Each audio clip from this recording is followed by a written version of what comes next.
introduce Jayce. Okay, hello. So today we have a special guest from the Global Entomology Coalition and Expedition Entomology who is going to tell us a little bit more about the work they do with us and others, and in general what their goals and aspirations are, and what are the objectives of the work that we do together as well. So welcome, Jayce Porter, please.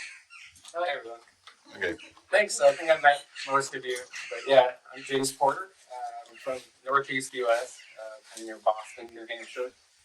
And I run the Global Entomology Coalition. And it's a new grassroots organization. We have a lot of goals, a lot of lofty goals for the world of entomology. Um, the thing that got us into this is the understanding that insects are really a pivotal animal in the entire ecosystem. They're the marker of ecological health. They're widely understudied and unknown. So our main goal is to fund research and create new research, because a lot of field stations are either not equipped for entomology or have very little entomological data sets. And it's one of the most important things for any ecological study. From plant interactions to food for birds, everything. So I put together the Global Entomology Coalition to bring researchers and the general public together so that I create a program called Expedition Entomology. And what this does is kind of what you guys are doing here today. I bring volunteers and just anybody. You don't have to have a degree or any formal education. And I bridge that gap between kind of ecotourism and actual meaningful research and conservation projects. And that's actually what brings me here today. Is working with Ted on kind of bringing expedition entomology to Greece, and actually the first one in Europe, and starting right here at Terrace Ovestis. And I'll go through a little bit of what we do here. There's a lot of different facets of this, and one of the things that we try to do is create, from the revenue of these programs, we put it right back into the research, and we also create grants and scholarship programs. So a good chunk of the profits we get from these, donated, and then pulled together, and eventually we'll have a shop out in Gig, and then the profits from that will be grant scholarship. And the goal of this is to open it up for everybody, and not just people in academia. It could be anybody with innovations in the field of entomology. It could be a new way to educate or a new way to keep a species for future study. Really anything that anybody can think of that would benefit the world of entomology, we want to fund. So we create a grant scholarship program. We also create a network, which isn't up and running on the website yet, but it's a network of ecologists, entomologists, photographers, artists, anyone with any kind of interest in insects to collaborate together. For example, if you're coming up to a research station or you're doing an expedition and you want to document species but you don't have photography skills, you connect with a photographer that wants to work out with you. Again, for research stations, it connects them with donors and also with equipment. So one of our other goals is to provide the equipment necessary to do the research. Because collecting insects and keeping them safe and preserved for future study can be really difficult. It needs a lot of exact conditions. Humidity can cause fungus. No airtight containers will cause domestic infestation, the entire collection, and just lack of data. So One of the other things we do is we do education programs. So we do a lot of outreach education. So we go to museums, nature centers, research centers, streets. We go anywhere that we want to educate. And we'll bring live insects and we'll create these exhibits to teach about insects. We really believe that they need to be approachable, so we try not to keep things in cages. We keep it right out on the open on plants or in little accessible boxes. So if you want to handle the insects, really get to know them, because once you do that, most people can get them for years. So once you can hold an insect and learn about it and enroll in natural history and environment, it fosters a greater appreciation for the animal. And I say animal because you'd be surprised at how many people out there don't consider insects animals. It's actually a really common thing I see in my education programs. But you'll see right here in this picture, this family here, the two children laughing at their father who's holding a giant caterpillar for the first time in his life. And his face tells you that he doesn't like it. But one of my favorite things was after this program, he came back without his children. And he was like, can I hold that one? Can I hold that one? What does this one do? And that's an extremely common thing to get people interested in these animals. The most common thing, that's the most common thing, is they start going into an education program saying, gross, these are disgusting creatures. And then they leave saying, wow, these are amazing animals. I have no idea the role they actually play. I mean, everybody knows about pollinators, but nobody realizes that soil regenerators, the base of the food web, recyclers for everything, so many more basic qualities. Some of the other things we do a lot of these types of videos. We try to get up close and personal with some of the insects that can be found in people's backyards. This, for example, was a mantis fly that I just found on my porch last week. And this is in New Hampshire. And New Hampshire, for those that don't know, it's an extremely cold, a very temperate area. Most people don't expect to see things like this kind of exotic looking animal in their backyards.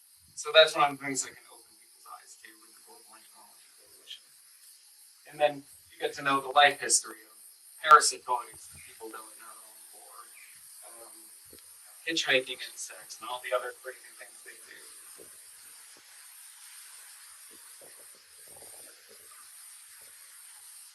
But circling back, the biggest way that we contribute right now is through our expedition entomology programs. And like I said before, these are meant to kind of bridge that gap between ecotourism, which has really lost its meaning in the past decades, and completely brainwashed into something that, just because you have a few trees on the property, people will call it an ecotourist destination. And then later they'll spray the trees with pesticides so mosquitoes don't come in. It's a mess. So we created these programs to be more or less true exploration and a lot more adventurous than the typical ecotourism venture. You're all here right now because you're all kind of more adventurous people because you're coming out to a remote island in the Ionian island of Greece. And it's a beautiful area. But it's an area that most people don't think to go to or find it difficult to get to. So they're really untouched areas that we want to bring people to actually do real research and conservation projects. Not just, let's go clean up a beach and call it a day. We want to contribute to actual scientific knowledge, and tapping into the general public for that is critical for the field of entomology. Do any of you have you studied entomology at all? No. So that's one of the things. Is entomology is a dying profession. It's back in the '60s, there was a huge boom in entomologists, and then nowadays, all those entomologists are retiring and nobody's backfilling their shoes. So if you go to any research station, any museum that has a curated collection of insects, they'll tell you 80 to 90% of those insects they have no idea what they are. They haven't been identified. Um, they haven't been categorized at all. There's no taxonomy information for them. So that's the importance of actually collecting insects, and that's one of the things we do in a lot of the places we go to is we create these collections. It's one of the struggles I'm finding here. You might have seen me yesterday identifying some of Ted's insects in the collection that he has. There's not a lot of reference material in Greece or in the Ionian Islands to figure out exactly what these insects are. So creating these keys and identification models and other baseline just population studies to just create that jumping off point for the field of entomology is our main goal with expedition entomology. So we tap into the general public and their sense of adventure to get this done.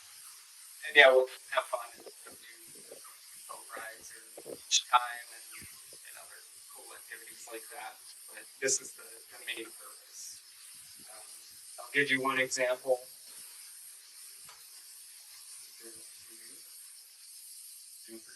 Thailand is going to be a good example because Thailand's unique.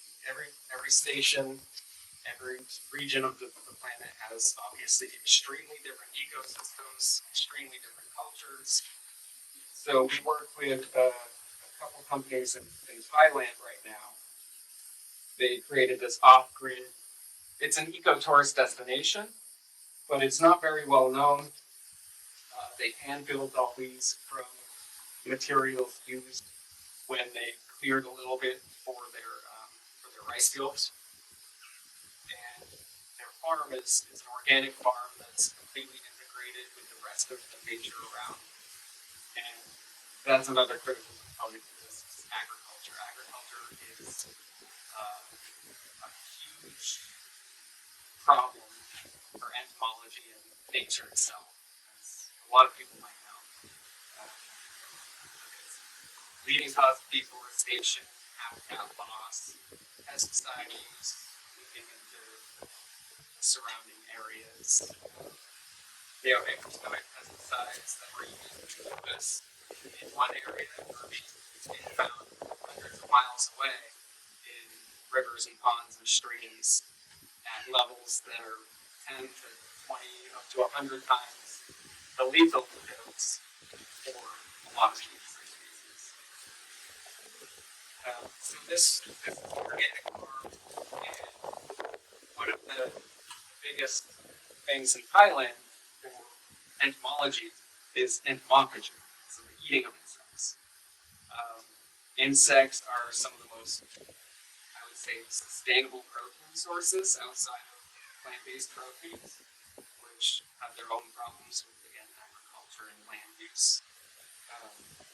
But farming insects or even wild-caught insects that are not on a concern list sustainably can be a huge mitigating factor if people can get on board with eating insects. And it's weird coming from somebody that loves insects. The problem with entomology is, we have to collect, so we have to kill the insects, which, isn't great, but it creates that collection for future generations to save them in the future. Same with entomophagy. Eating insects sustainably can really lessen the strain on the environment if we're making that shift away from more pasture land and traditional sources of protein like beef and pork. So the itinerary in Thailand is really based around the eating of insects. And they have a culture of entomophagy that's goes back thousands of years. And they have some really incredible recipes. If you're okay with spicy food, to eat, giant water bugs, which have a minty taste, crickets, grasshoppers, any kind of larva. And one of the things we do here as part of the experience, so it's not all just entomology, it's a little bit of natural history, the broader environment is, we do a bit of a wild elephant. Elephants there are part of a protected protection program. Not every place has a good protection program because obviously there's a big forest industry with elephants in Thailand, so it's not the best. This one, they do it right. They have the elephants are just free roaming out in the area. They don't manage them, and they don't have any harmful like control over the animals. They just let them roam in this free area, and it's all private. So it's just a handful of people from the hill tribes, the Karen tribe, the Hmong tribes that are protecting the area just for the elephants. And one of the things that we do is we go sift through elephant dung. And it's a weird thing. Most people aren't into it, but you can find a lot of cool stuff in there, including the elephant dung beetle, which is a huge delicacy in Thailand. So we collect dung beetles, we roast them with hand-picked chilies and peppers and all these other ingredients that we spend hours grinding ourselves and make some of the best meals I've ever had in my life. But yeah, that's one example. These are just BB tracks and everything. So that's an entomology focused program. Our expedition in Panama is more of a camping in the jungle and adding to insect populations there. They have a decent baseline of insects, but we do more of the photography aspect in Panama. And you see that's the research station there. So a lot of these places are really small. And government funding is either drying up or corporate funding has special interests involved in giving you the grant money. There's certain conditions that have to be met with our grants and our scholarships and our research programs. We have no strings attached. We just want to give the funding for the projects that matter and not the projects that have economic value immediately. Because that's really what's kind of collapsing our understanding of the natural world is that hyper-focused economic value that people can see from research. So basically, I want to put the passion back into entomology and the passion back into studying nature in general. I want to take away the academic stressors. I want to take away the corporate interests and just put it in people's hands to study what they want to study because you all get into the field you got into because you have a certain passion for what you do, right?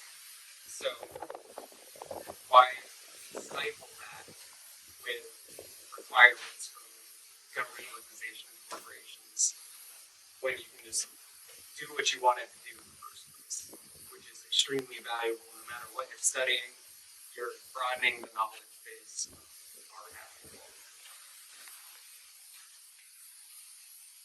So that is most of what we do. We do a few conservation programs. We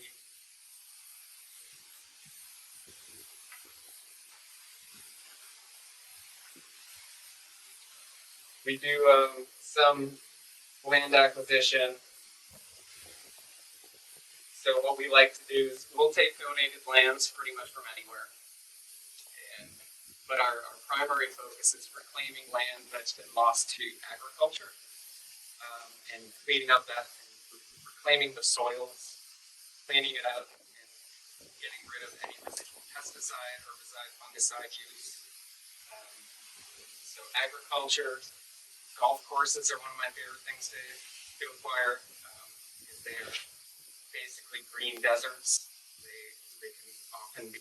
There are a few that try to do some wildlife management practices, but it's few and far between, and it becomes a desolate habitat, and it fragments, any habitats on either side.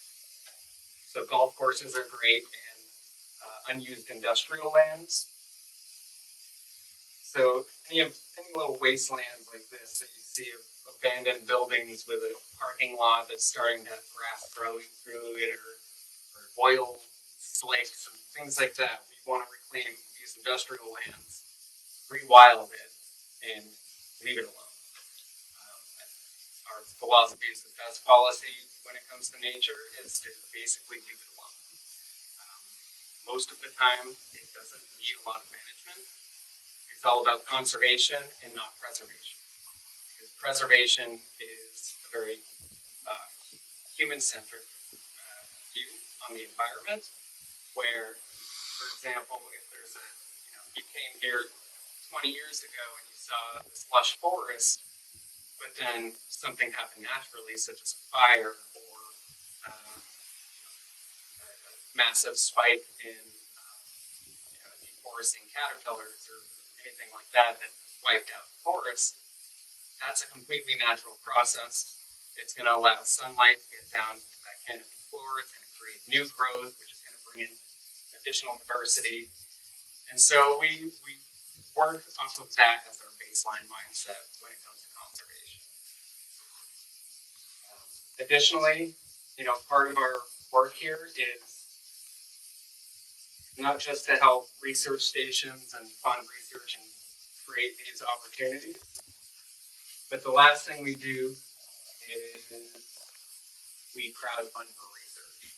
So if you have individual research projects that you need funded, or you want to try to capture some additional, a few bucks here and there, we can help you do that. We just list it down on our funded project section. You can click any of these. You can see more information about the project, who the primary researchers are, who's involved, if there's any special interests involved, which usually there's not. We try to avoid that. And then people have the option to select a donation amount and donate right through us, and then we send that out to you. And we take the burden, any tax burden involved, we basically pay for that. So that the entire amount goes right to the research project, and then we take care of all the fees and other garbage that researchers should have to pay.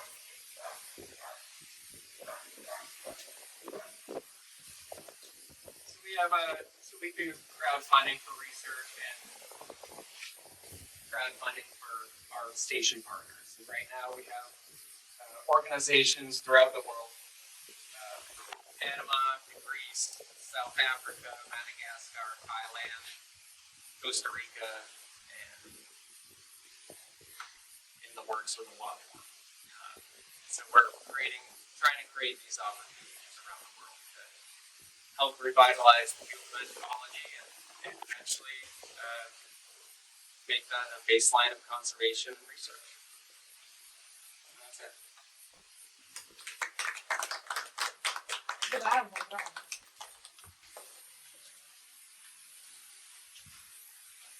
Any questions?